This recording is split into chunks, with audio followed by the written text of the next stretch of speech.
वन्दे देवमुमापतिं सुरगुरुं वन्दे जगत्कारणं वन्दे पन्नगभूषणं मृगपतिं वन्दे पशूनां पतिं वन्दे सूर्यशशाङ्कवह्निनयनं वन्दे मुकुन्दप्रियम् वन्दे भक्तजनाश्रयं च वरदं वन्दे शिवं शङ्करम्। श्री सुतजी महाराजले आज भगवान शिवजी का मूर्तिहरूका विषयमा शिवलिङ्गका प्रकारका विषयमा बताउँदै हुनुहुन्छ। विद्येश्वर संहिताको आज यो प्रथम संहिताको अत्यन्त दिव्यमय कथा भगवानले सुतजी महाराजले 28,000 सौनकादि ऋषिहरूलाई के गर्नु भएको छ, प्रश्न पार्नु भएको छ, बताउनु भएको छ। शिवलिङ्गका प्रकार आदि इत्यादि विषयमा विद्येश्वर संहिताको 18औं अध्यायमा 18औं अध्यायको बीचमा अब 4 लिङ्गहरूमा सर्वप्रथम पारसलिङ्ग आदि रसलिङ्ग पर्दछ। रसलिङ्गले आराधना गर्ने ब्राह्मणहरूलाई सम्पूर्ण अभिष्टको प्रदान गर्दछ भनिएको छ। अत्यन्त कल्याणकारी बाणलिङ्गले उपासक व्यक्तिलाई ठूलो राज्य प्राप्ति गराउँछ। शिलालिङ्गमा आराधना गर्ने व्यक्तिहरूलाई परम आत्मशुद्धि हुन्छ। स्फटिकले निर्माण भएको लिङ्ग अथवा बाणलिङ्ग सबैका लागि सर्वकामना पूरक मानिएका छन्। त्यसैले त्यस्ता प्रकारका मूर्तिहरू आफूसँग छैनन् भने पनि अथवा ती प्रकारका मूर्तिहरूलाई शिवालयमा गएर भए पनि पूजन गर्नुपर्छ। अब नारीहरूका निम्ति विशेष गरी पार्थिव शिवलिङ्गको पूजाको विधान गरिएको छ। त्यसैले बाल्य यौवन वार्धक्य अवस्थामा पनि नारीहरूले शुद्ध स्फटिक लिङ्गमा पूजा गर्नाले समस्त भोगको प्राप्त गर्दछन्। यसरी विभिन्न प्रकारका लिङ्गका विषयमा व्याख्या गर्नुभयो। अब सबैभन्दा पहिले विभूतिको वर्णन गर्नुभयो। अब यो विभूति भनेको के हो? पूजा गरिसकेपछि आज भगवान शिवलाई भस्मद्वारा विभूतिद्वारा पूजा गर्नु र आफूले पनि भस्मलाई विभूतिलाई निधारमा धारण गर्नु। अब विभूति भनेको 3 प्रकारको हुन्छ। एउटा लौकिक अग्निबाट उत्पन्न विभूति, एउटा वैदिक अग्निबाट उत्पन्न विभूति, एउटा शिवाग्निबाट उत्पन्न विभूति। लौकिक अग्निबाट उत्पन्न भएको लौकिक भस्मलाई द्रव्य शुद्धिका लागि ल्याएर राख्नुपर्छ। माटो, काठ र फलामबाट बनेको भाँडो, धान, तिल, द्रव्य वस्त्र र बासी वस्तुहरूको शुद्धि भस्मद्वारा गर्नुपर्छ। कुकुर आदिबाट दूषित भाँडाहरूको शुद्धि पनि भस्मबाट नै गर्नुपर्छ। वस्तुको प्रकृति अनुसार कहीँ जलसहित भस्म र कहीँ निर्जल भस्मको प्रयोग गर्नु। वैदिक अग्निबाट उत्पन्न हुने भस्मलाई तिथि वैदिक कर्मको अन्त्यमा धारण गर्नुपर्ने विधान रहेको छ। मन्त्र र क्रियाबाट सम्पन्न गरिने हवन कर्मले स्वयं अग्निमा प्रवेश गरी भस्मको रूपलाई धारण गर्छ। त्यस्तो परम पवित्र भस्मलाई धारण गर्दा त्यो कर्मकर्ताको आत्मामा आरोपित हुन्छ। अघोर मूर्ति धारण गर्नुहुने भगवान शिवको अघोर मन्त्र उच्चारण गरेर बेलको समिधा बाल्नुपर्छ। बलिको बेलको समिधाको मन्त्राभिमन्त्रित भस्म हुन्छ। अग्नि जुन मन्त्रद्वारा अभिमन्त्रित हुन्छ त्यसलाई शिवाग्नि भनेर भनिन्छ। शिवाग्निलाई जलेर तयार हुने भस्मलाई शिवाग्नि जनित भस्म भनिन्छ। कपिला गाईको अथवा सामान्य गाईको गोबर, समी, पिपल, पलास, बेल वृक्षका समिधालाई शिवाग्निद्वारा जलाउनुपर्छ। त्यसबाट प्राप्त हुने त्यो शुद्ध प्रकारको खरानीलाई भस्मलाई पनि शिवाग्नि जनित भस्म भनेर भनिन्छ। कुशको अग्निमा शिवमन्त्र उच्चारण गर्दै समिधा बाल्दा उत्पन्न हुने भस्मलाई कपड छान गरेर नयाँ घडामा भरेर राख्नुपर्छ। त्यो भस्मलाई समय समयमा आफ्नो कान्ति बढाउनका निम्ति धारण गर्नु। यसरी शिवाग्नि जनित भस्म धारण गर्ने मानिस सबैतिर पूजित हुन्छ, सम्मानित हुन्छ। पूर्व समयमा भस्म शब्दको अर्थ प्रकाश, शान्ति र सार संग्रह हो भने भगवान शिवले यो विषयमा प्रकट गर्नुभएको छ। जसरी कुनै प्रकारको राजाले आफ्नो राज्यमा जनताबाट सारभूत कर ग्रहण गर्छ, जसरी मानिसहरूले धान्यादिबाट सार ग्रहण गर्दछन्, जसरी उदाराग्निले नाना थरी चपाइने र भोजन गरिने पदार्थ धेरै मात्रामा ग्रहण गरेर पचाउने काम गर्दछन्, त्यो पचेपछि सार वस्तुलाई ग्रहण गर्दछन् र त्यसैद्वारा शरीरमा पुष्टि प्रदान गर्दछन्। त्यसै गरी नै भगवान शिवले पनि आफूलाई आधेय भनेर यो रहेको प्रपञ्चलाई जलाएर त्यसको सारलाई ग्रहण गर्नुहुन्छ। प्रपञ्चलाई डढाएर शिवले आफ्नो शरीरमा धारण गर्नुभएको छ। खरानी भस्म विभूतिको न्युमा उहाँले समस्त जगतको सार खिचेर धारण गर्नुभएको छ। भगवान शिवले आफ्नो शरीरमा रत्न स्वरूप भस्म धारण गर्नुभएको छ। उहाँले आफ्नो शरीरमा आकाशको सारका रूपमा केश, वायुको सारका रूपमा मुख, अग्निको सारका रूपमा हृदय र पृथ्वीको सारका रूपमा घुँडा धारण गर्नुभएको छ। यसरी उहाँका सबै अङ्ग विभिन्न वस्तुका सार रूप हुन्। महेश्वर भगवानले आफ्नो निधारमा तिलकका रूपमा त्रिपुण्ड धारण गर्नुभएको छ। त्यो त्रिपुण्ड ब्रह्मा, विष्णु र रुद्रको सार तत्त्व हो। स्वयं शिवले उक्त सबै तत्त्वहरूलाई धारण गरी जगतको वृद्धि गराउने काम गर्नुभएको त्यो भएको हुनाले भवका रूपमा सम्बोधित हुनुहुन्छ। ती सबै तत्त्वलाई जगतका लागि अभ्युदयकारक भनेर मान्नुपर्छ। वास्तवमा कल्याणकारी शिवले प्रपञ्चको सार सर्वस्वलाई आफ्नो वशमा तुल्याउनु भएको छ। यसै गरी भस्मलाई धारण गर्ने मानिसले पनि जगतलाई आफ्नो वशमा तुल्याउँछ। संसारमा भगवान शिवलाई वशमा पार्न सक्ने कुनै दोस्रो तत्त्व छैन। जस्तै सबै मृगहरूको हिंसा गर्ने खास मृगलाई सिंह भनिन्छ र त्यो सिंहरूप मृगको हिंसा गर्ने अरू कुनै पनि मृग हुँदैन, त्यसैले त्यसलाई सिंह भनिएको हो। कल्याण र कल्याणकारी देवादिदेव महादेवलाई बुझाउने शिव शब्द छ। त्यो शब्दले सकारले नित्य सुख र आनन्द बोध गराउँछ। आनन्द पुरुष र शक्तिको सम्मिलित रूपलाई नै शिव भनिन्छ। त्यसैले यसै रूपलाई शिवलाई आफ्नो आत्मा मानेर उहाँको पूजा र आराधना गर्नुपर्छ। सर्वप्रथम के गर्नु? शरीरमा भस्म दलेर निधारमा त्रिपुण्ड धारण गर्नुपर्छ। पूजा गर्दा जलमा फेटेर भस्मलाई धारण गर्नु। शुद्धिका लागि जलरहित भस्म शरीरमा दल्नु। दिनमा होस् अथवा रातमा पूजा गर्दा व्यक्तिले भस्मलाई पानीमा घोलेर त्रिपुण्डका रूपमा पानी मिसाएर धारण गर्नु।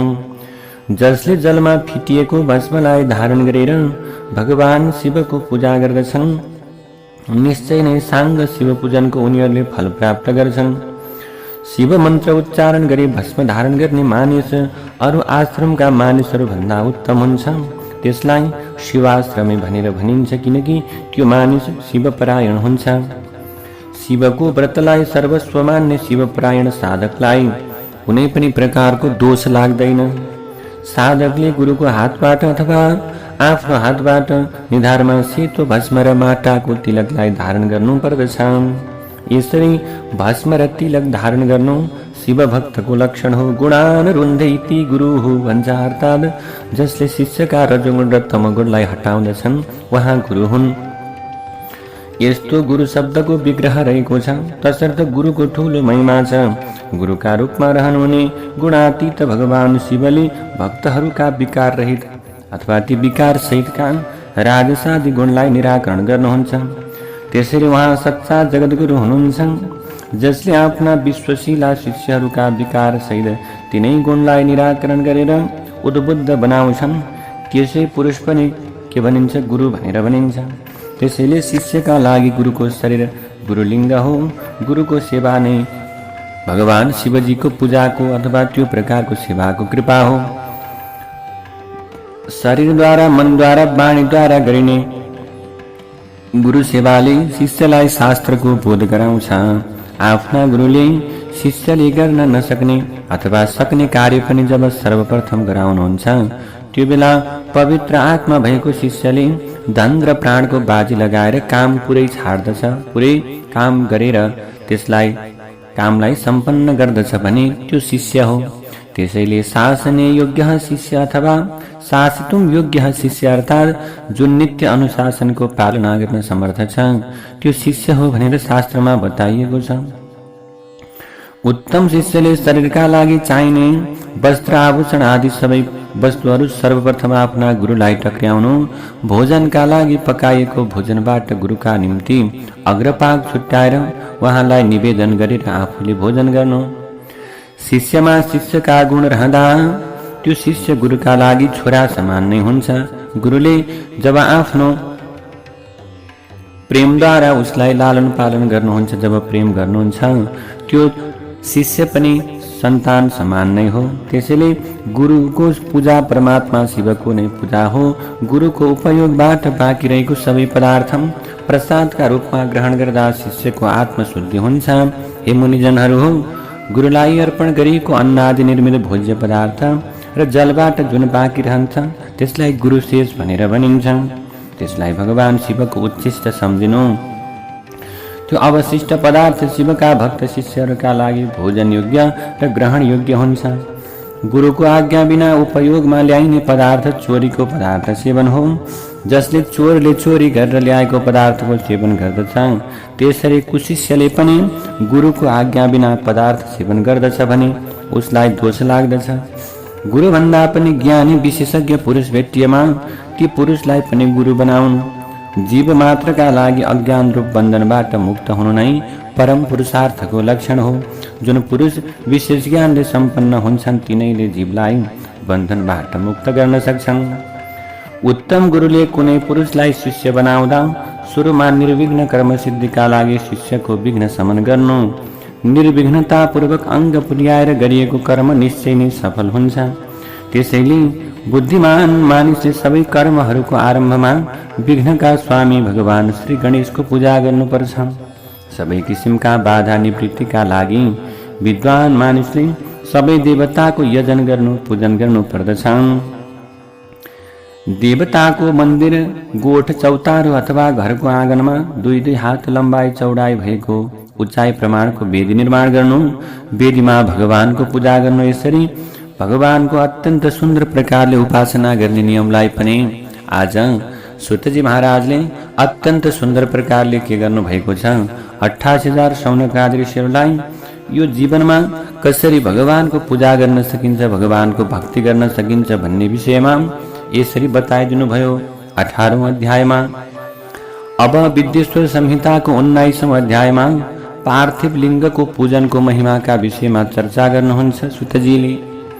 अब सबैभन्दा पहिले ऋषिहरूले प्रश्न गर्नुहुन्छ, हे सुतजी, भगवान शिवमा अपूर्व भक्ति गर्ने हजुर धन्य हुनुहुन्छ, जसको कारण हामीले पनि भक्ति गर्न पाइरहेका छौँ। हजुरले अत्यन्त उत्तम प्रकारको फललाई प्रदान गर्ने शिवलिङ्गको महिमा राम्ररी हामीलाई बताउनु भयो। हजुरले पार्थिव शिवलिङ्गको सर्वोत्तम महिमा भगवान वेदव्यासबाट सुन्नुभएको भन्नुभयो। त्यो महिमा हामीलाई पनि बताइदिनुहोस् न प्रभु भनिसकेपछि सुतजी महाराजले भन्नुहुन्छ, हे ऋषिहरू, हजुरहरूले सबैभन्दा उत्तम भक्ति र आदरका साथमा शिवजीको पार्थिव लिङ्गको महिमा सुन्नुहोस्। म बताउँदछु। हामीले शिवलिङ्गका जति भेदहरूको निरूपण गर्यौं तीमध्ये पार्थिव लिङ्ग सर्वोत्तम छ। त्यसको पूजा गर्दा धेरै शिवभक्तहरूले सिद्धि प्राप्ति पनि गरेका छन्। भगवान नारायण, ब्रह्माजी र प्रजापति सहित ऋषिहरूले शिवलिङ्गको, शिव पार्थिव लिङ्गको पूजा गरेर सम्पूर्ण प्रकारका अभिष्ट प्रकारका फलहरूलाई प्राप्त गरेका थिए। सत्ययुगमा रत्नलिङ्ग, त्रेतामा सुवर्णलिङ्ग, द्वापरमा पारसलिङ्ग र कलियुगमा पार्थिव लिङ्ग श्रेष्ठ हुन्छ भनेर बताइएको छ। भगवान शिवका 8 मूर्तिहरूमध्ये यो पार्थिव मूर्ति सर्वोत्तम मानिएको छ। आफैले पार्थिव मूर्ति बनाएर आफैले मात्र पूजा गरिने हुँदा पार्थिव मूर्तिको पूजाबाट अति उत्तम फल प्राप्ति हुन्छ। जसरी सबै देवताहरूमा भगवान महेश्वर ज्येष्ठ र श्रेष्ठ हुनुहुन्छ, त्यसै गरी नै सबै लिङ्गहरूमा पार्थिव लिङ्ग उत्तम भनेर मानिएको छ। जसरी सबै नदीहरूमा गङ्गा ज्येष्ठ र श्रेष्ठ छ, त्यसै गरी सबै लिङ्गहरूमा पार्थिव लिङ्गलाई उत्तम मानिएको छ। अब जसरी सबै मन्त्रहरूमा ओम प्रणव मन्त्रलाई सर्वोत्तम मानिएको छ, त्यसै गरी सबै लिङ्गहरूमा पार्थिव लिङ्गलाई आराध्य, पूज्य र उत्तम मानिएको छ। जसरी सबै प्रकारका पुरीहरूमध्ये काशीपुरीलाई उत्तम मानिएको छ, त्यसै गरी लिङ्गहरूमा आज पार्थिव लिङ्गलाई सबैभन्दा उत्तम मानिएको छ। अब यसरी पार्थिव लिङ्गको अत्यन्त धेरै महत्त्व, अत्यन्त धेरै प्रकारको के रहेको छ, महत्त्व रहेको छ। जसले पार्थिव लिङ्गको पूजालाई आरम्भ गरेर भगवानको सुन्दर प्रकारले सेवा गर्दछन् भने उनीहरूलाई आनन्द हुन्छ। उत्तम साधकले, उत्तम भक्तहरूले पुण्यदायक, धनदायक आयुष्यदायक, तुष्टिदायक, पुष्टिदायक र श्रीदायक पार्थिव लिङ्गको पूजा गर्नुपर्छ। शिव भक्तले प्राप्त उपचारद्वारा श्रद्धा र भक्तिका साथमा सबै कामनाहरूको सिद्धि प्रदान गर्ने पार्थिव लिङ्गको पूजा गर्नु। जसले उत्तम वेदी सहित पार्थिव लिङ्ग स्थापना गरेर पूजा गर्दछ त्यो यस लोकमा धनवान र श्रीमान हुन्छ भने परलोकमा साक्षात् रुद्रका रूपमा विराजमान हुन्छ। जसले पार्थिव लिङ्गको रचना गरेर प्रतिष्ठा गरेर बिहान दिउँसो र सन्ध्यामा बेलपत्रद्वारा 10 पटक 11 पटक भगवानको पूजा गर्छ त्यो पुण्यवान व्यक्तिका फलहरू अब सुन्नुहोस्। यसरी शिवको भक्तले भगवान शिवको पूजा गर्ने भक्तले शिव भक्तले यो शरीरका साथ रुद्रलोकमा प्राप्त भएर शोभायमान हुन्छ। त्यो पुरुषले दर्शन र स्पर्शन गर्दा पाप नाश हुन्छ। वास्तवमा त्यो पुरुष जीवन मुक्त ज्ञानी भएर साक्षात् शिव नै बन्दछ, यसमा कुनै सन्देह छैन। त्यो पुरुषको दर्शन गर्दा अब व्यक्तिलाई पनि मोक्षको प्राप्ति हुन्छ। त्यसैले महापुरुषहरूको दर्शन, शिवका भक्तको दर्शन संसारमा उत्तम मानिन्छ। अब त्यो प्रकारको भक्त त्यहाँ भगवान शिवका साथमा असंख्य वर्षसम्म शिवलोकमा वास गर्छ। सकाम उपासना गरेको छ भने फेरि पनि यो सुन्दर भारतवर्षमा जन्म लिएर राजेश्वर बन्छ। निष्काम भएर शिवलिङ्गमा शिवको आराधना गर्ने शिवभक्त भने सदाका लागि शिव सायुज्य प्राप्त गरी शिवलोकमा निवास गर्दछ। यदि कुनै मानिसले आफू सक्षम ब्राह्मण भएर पनि शिवलिङ्गको पूजा गर्दैन भने ऊ नरकमा पुग्दछ। जुनसुकै विधि अँगालेर भए पनि साधकले भक्तले सुन्दर पार्थिव शिवलिङ्गको पूजा गर्नु। पार्थिव लिङ्गको निर्माण गर्दा पञ्चसूत्री पद्धतिको विचार गर्नु पर्दैन। अब पार्थिव शिवलिङ्ग निर्माण गर्दा त्यसलाई अखण्ड स्वरूपको बनाउनु, खण्ड खण्ड स्वरूपको नबनाउनु। त्यसलाई सग्लो र गोलो नबनाएर खण्ड खण्ड बनाएर पूजा गर्दा पूजाको फल प्राप्ति हुँदैन। रत्न, सुन, पारस, फटिक, पार्थिव र पुष्परागबाट लिङ्ग निर्माण गर्दा अखण्ड बनाउनु। चरलिङ्ग अखण्ड हुन्छ। खण्ड लिङ्ग र अखण्ड लिङ्गको विचार चर र अचर लिङ्गमा हुने गर्छ। लिङ्गको वेदीलाई महाविद्या भनिन्छ। लिङ्गलाई साक्षात् महेश्वरको स्वरूप मानिएको छ। यसैले स्थावर लिङ्गमा 2 खण्डता हुने कुरा बताइएको छ। स्थावर लिङ्गलाई विधिपूर्वक 2 खण्डमा तयार गर्नु। शैव सिद्धान्तका ज्ञाताहरूले जङ्गम लिङ्ग अखण्ड हुने कुरा बताएका छन्। यसैले अज्ञानले मोहित भएर मानिसहरूले चरलिङ्गलाई 2 खण्ड भएको बताउँदछन्। शास्त्रका ज्ञाता शैव सिद्धान्तका वेत्ता मानिसहरूले त्यसो गर्दैनन्। स्थावर लिङ्गलाई अखण्ड र चरलिङ्गलाई सखण्ड जसले बनाउँछन् ती मानिस मूढ हुन्, तिनले पूजाको फल पाउँदैनन्। अब बुद्धिमान मानिसले भगवान शिवजीको सुन्दर प्रकारले उपासना गर्नुपर्दछ भनेर यसरी शिव महापुराणको विद्येश्वर संहिताको 19औं अध्यायमा व्याख्या गर्नुभयो।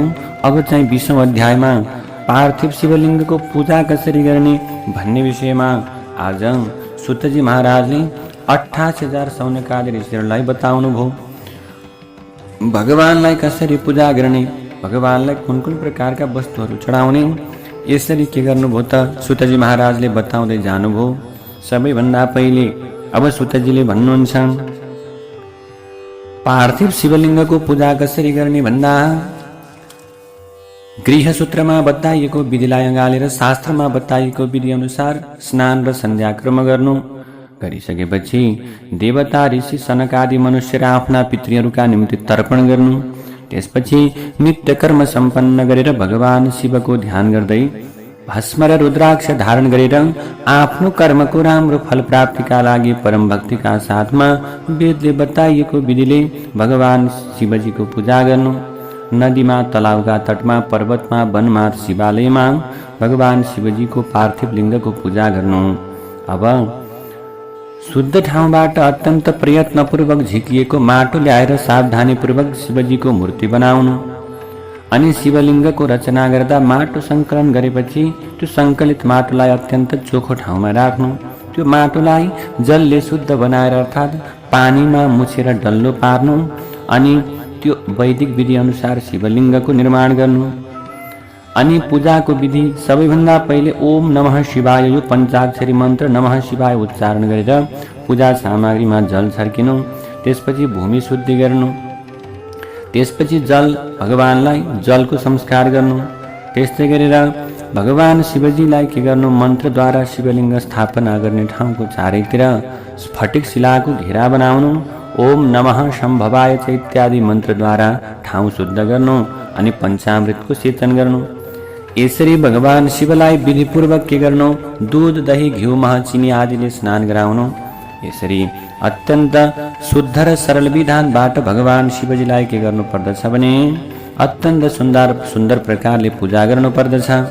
भगवान शिवजीका अङ्गहरूको पनि पूजा गर्नु अनि भगवान शिवजीको सुन्दर प्रकारले ध्यान गर्नु।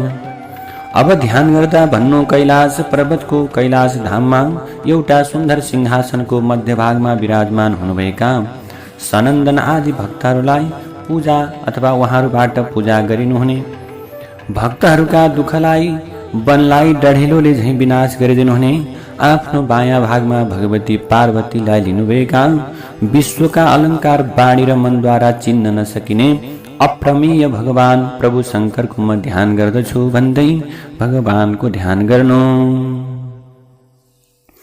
कैलास पीठा सनमध्य संस्थं भक्तै सनन्दादि भिरर्च्यमानं भक्तार्तिदावानलमप्रमेयं ध्यायेदुमालिङ्गितविश्वभूषम्। यसरी भगवानको के गर्नु, पूजा गर्नु। जो विश्वको विभूषण हुनुहुन्छ भगवानलाई ध्यायेदुमालिङ्गितविश्वभूषणं भन्दै ध्यान गर्नु। त्यसपछि ध्याये नित्यं महेशं रजतगिरिनिभं चारुचन्द्रावतंसं रत्नाकल्पोज्ज्वलाङ्गं परशुमृगवराभीतिहस्तं प्रसन्नं पद्मासीनं समन्तात् स्थितममरगणैर्व्याघ्रकृतिं वसानं विश्वाद्यं विश्वबीजं निखिलभयहरं पञ्चवक्त्रं त्रिनेत्रं।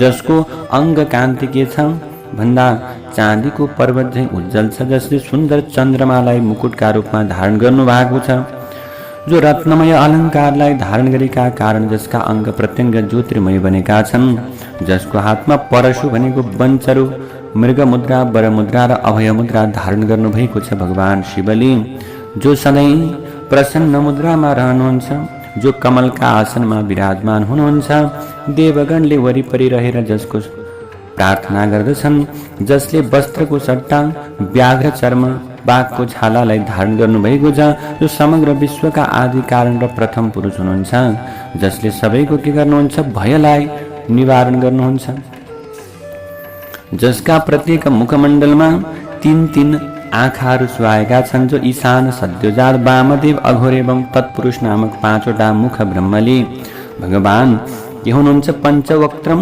5वटा मुखहरूले समलङ्कृत हुनुहुन्छ। त्यस्ता भगवान शिवलाई म, त्यस्ता पशुपति भगवानलाई महेश्वर पशुपतिको ध्यान गर्छु। यसरी भगवान शिवको ध्यान गरेर उत्तम पार्थिव लिङ्गको पूजा गरेर बुद्धिमान भक्तले गुरुमुखबाट प्राप्त शिव पञ्चाक्षर मन्त्रको विधिपूर्वक जप्नु।